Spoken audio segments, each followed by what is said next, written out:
A thrilling finish leads to a spot in the Hockey East playoffs. Men's hockey expert Daniel Connolly of the UConn blog joins us to break down how much the final 131 inside the XL Center on Friday night meant to Mike Cavanaugh's squad. UConn men's basketball had only 7 scholarship players available on the road, but they came back home with a 21-point win and a #1 play to go with it. Plus, UConn women's basketball finished regular season conference play and their opponents, well, we're not sure if they remembered to show up. All this plus a successful weekend for women's hockey, schedule announcements for hockey and football, and our Husky High Five next on UC Sports.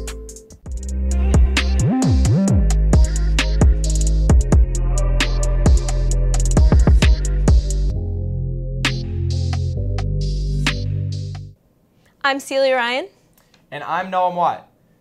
We start with the most exciting moment of the weekend. Mr. Bouknight, you'll get your love later in the show, but nothing that takes place at East Carolina can ever claim that label. We jump straight to late in the third period, UConn hockey trailing number 8 UMass 2-1. Roll the tape, cue the magic. Just over a minute left, Mark Gatcombe skates down the side and goes top shelf, notching the game-tying goal. And if the crowd wasn't already loud enough, with under 15 seconds to go, the Huskies had it in the offensive zone yet again.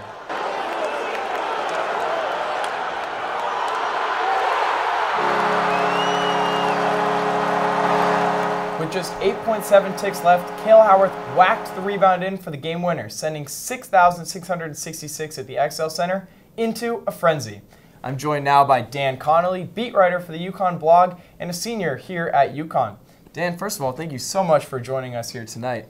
Yeah, thanks for having me on. Now, obviously, it was an exciting game winner, but there was more significance to it than just the 2 points. UConn clinched a spot in the Hockey East tournament with the win. Just how important was it for the Huskies to clinch a spot at home? Yeah, I think it was really important. If you look at a lot of the great moments in UConn men's hockey's Hockey East history, which there aren't a ton, but there's the win against BC in their first ever Hockey East game at the XL Center.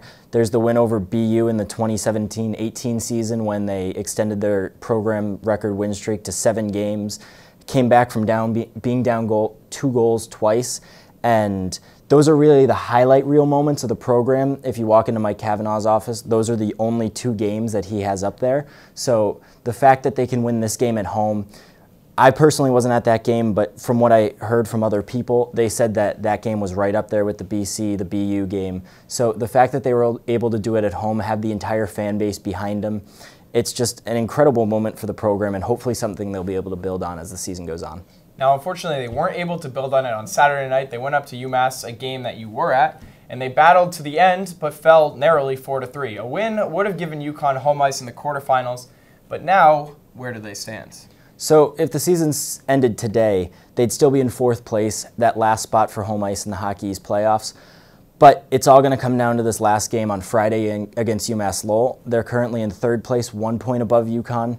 So there's a lot of scenarios that could happen, but the easiest ones are if UConn wins, they're in 3rd place and they have home ice. If they tie, they're in 4th place and they have home ice. And then if they lose, that's when things are going to get a little trickier. You've got Maine in the 5th spot. You've got BU in the 6th spot. The good news with both of those teams is UConn holds the tiebreakers over them, so that if UConn ends up tied with the end of the season with their record, UConn won the season series over both of them, so they'd end up getting the higher spot. But in order for that to happen, there would need to be a lot for UConn to go right in order to get home ice if they lose. So, simple point is win and you're in to a home spot. Tie and you're in to a home spot.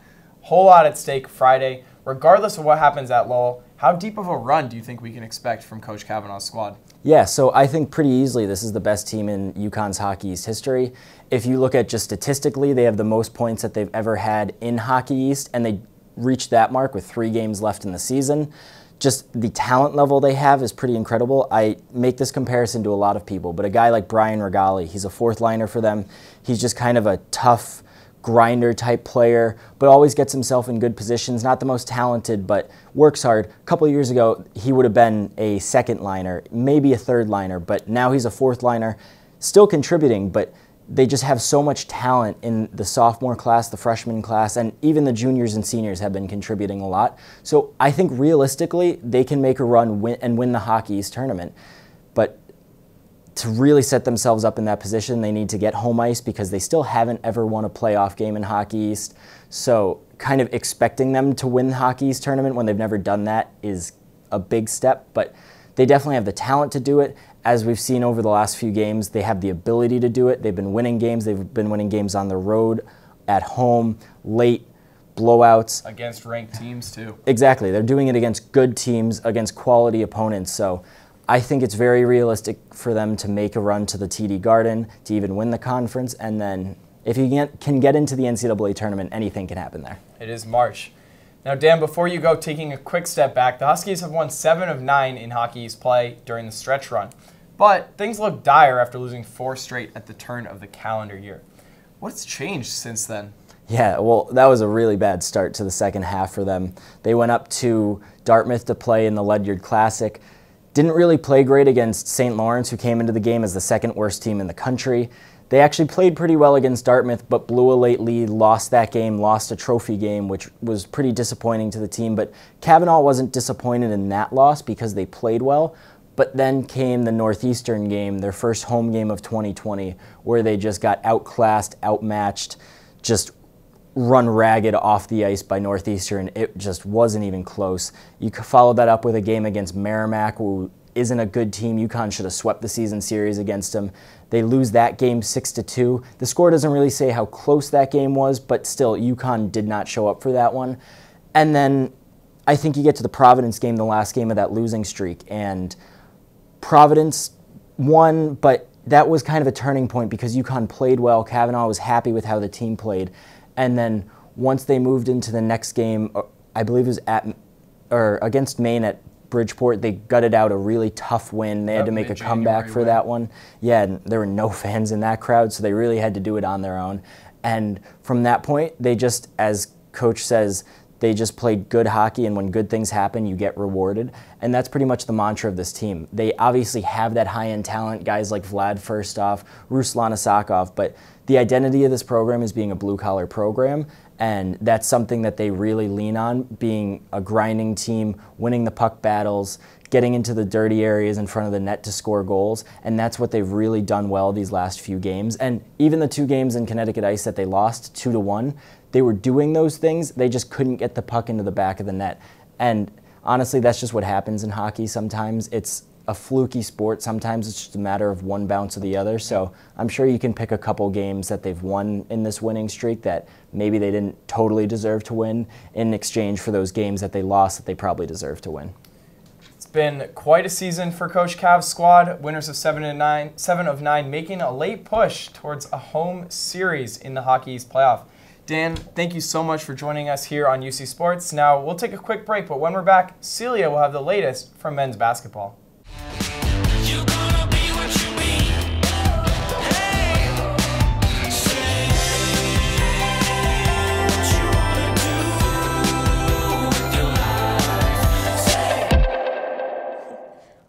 Men's hoops hit the road this past weekend, taking on East Carolina on Saturday in Greenville and coming out with an explosive win, 84-63.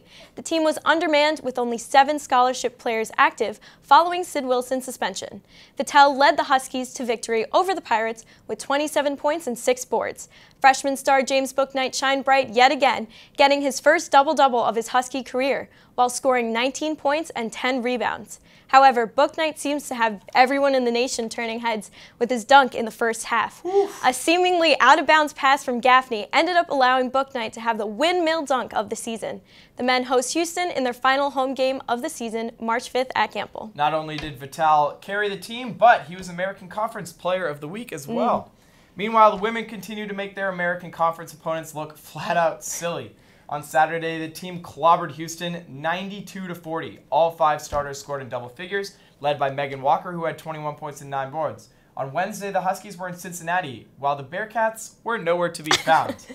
UConn dominated, eclipsing 100 for the first time this year, led by a breakout performance from Kristen Williams, who matched her career high of 26 points and broke out of her slump in a big way. Last night, the Huskies were back at home for their final conference regular season game. They jumped out to a mammoth 53-14 halftime lead and didn't look back, coasting to an 80-39 win. Gino Auriemma likes the progression he's seen from the Huskies as they move into postseason play. We certainly have improved. If you think back to our Cal game, our Vanderbilt game, some of the games we played earlier in the season, and you look at our team today and the last 3 games, actually, yeah, obviously we're significantly better. The Huskies begin their run at a 7th and final championship in the American beginning Saturday at Mohegan Sun, where the Huskies will be the #1 seed yet again. The UConn women's hockey team had a massive weekend, taking on Boston College in the Hockey East quarterfinals. In Game 1, goals from Natalie Snodgrass and Jessie Aney put the Huskies on the board, but unfortunately, the Eagles inched ahead, winning 4-2. Game 2, however, the Huskies put the pressure on, outshooting the Eagles and eventually shutting them out 2-0, forcing a Game 3 to decide who moves on. Game 3 was definitely a thriller, with Boston College up 1-0 for almost the entirety of the game.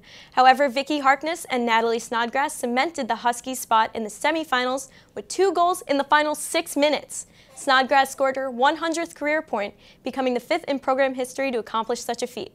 They'll take on New Hampshire and Massachusetts in the Hockey East semifinals this weekend.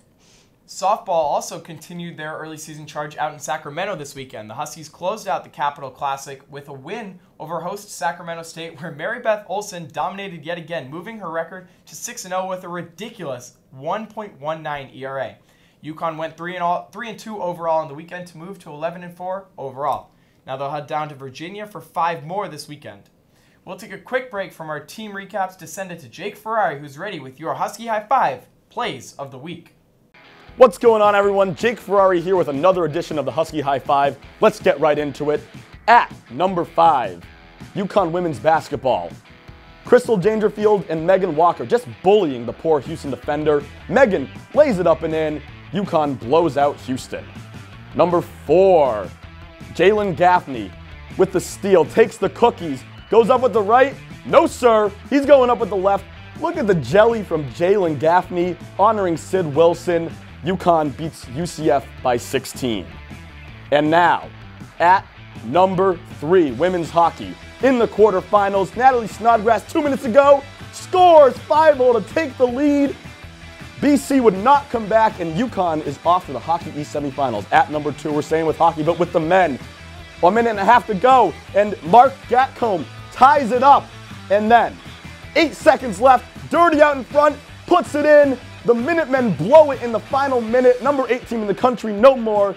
UConn with a big home victory. And at number 1, what else? James Bouknight with some raw, unadulterated violence on the rim. I mean, my goodness, this is one of the all-time great UConn dunks. And you know what? We're going to pretend that was a good intentional pass from Jalen Gaffney. That's how incredible of a play this was by James Bouknight. That's the top 5 plays this week. Back to you in the studio. Thanks, Jake. No surprise there on the number 1 play. Now, it was a forgettable weekend for UConn baseball down in the Big Easy. The Huskies took on the University of New Orleans and lost badly in games 1 and 2 as the pitching struggled mightily and the bats just couldn't keep up. On Sunday, though, they turned to Nick Krauth, who has been the Sunday starter this season, and he dazzled yet again. Krauth went 7 strong, striking out 8, and he moved to 3-0 on the season. The win also salvaged the series for the Hooksy, but next weekend at Presbyterian is a great opportunity to win the series against the lowly Blue Hose. The women's lacrosse team absolutely embarrassed Quinnipiac this last weekend, winning 21-4. 12 different Huskies scored, and UConn has now found themselves scoring at least 20 goals in their past 3 games. Jeez. Sophomore Leah LaPrise led the Huskies with 1 goal and 6 assists, and she's now tied with Shannon Burke for second most assists in a single game. Grace Bechelon made 9 saves in the first half, while Landon White and Annie Carroll combined for 4 saves in the second. The Huskies host the UMass Amherst Minutemen here in stores this weekend. Now, 4 years ago, St. Joseph and West Hartford was an all-female school. 3 years ago, they didn't have a men's basketball team.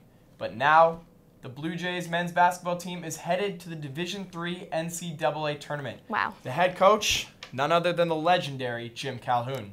After starting the season 1 and 2, Calhoun's squad rattled off 25 straight wins, including an 88-84 win over Albertus Magnus on Sunday to win the Great Northeast Athletic Conference. UConn coach Dan Hurley showed his love to the other UConn great by attending the game, a decision that ties him closer to the illustrious past of Husky basketball that Hurley is rebuilding.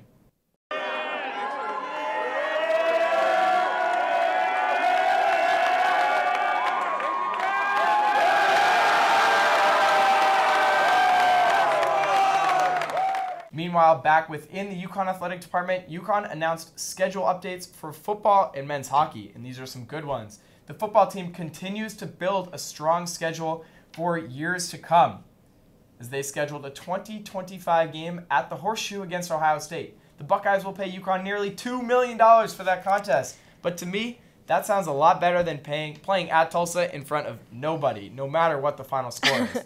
UConn hockey also announced they'll be playing in the inaugural Holiday Face-Off in Milwaukee this coming December in a field with Clarkson, Arizona State, and Wisconsin. UConn head coach Mike Cavanaugh says, quote, "We're certainly excited to be participating in the inaugural Holiday Face-Off. With that field, Clarkson, Arizona State, and Wisconsin, it's as competitive a field as I've seen in a Christmas tournament. We are really excited and looking forward to the Holiday Face-Off next December." Athletic Director David Benedict has been putting in the work for his Husky teams. Well, that looks like all the Husky news that we have for you this week. Make sure you follow us on YouTube at UCTV Channel 14 for all the interviews, press conferences, and game coverage that we have coming at you this week. And as usual, make sure you're following us on Twitter and Instagram at UCTV Sports for coverage during games and updates on all things UConn sports. For Noam and all of our crew behind the scenes, I'm Celia Ryan, and we'll see you next week.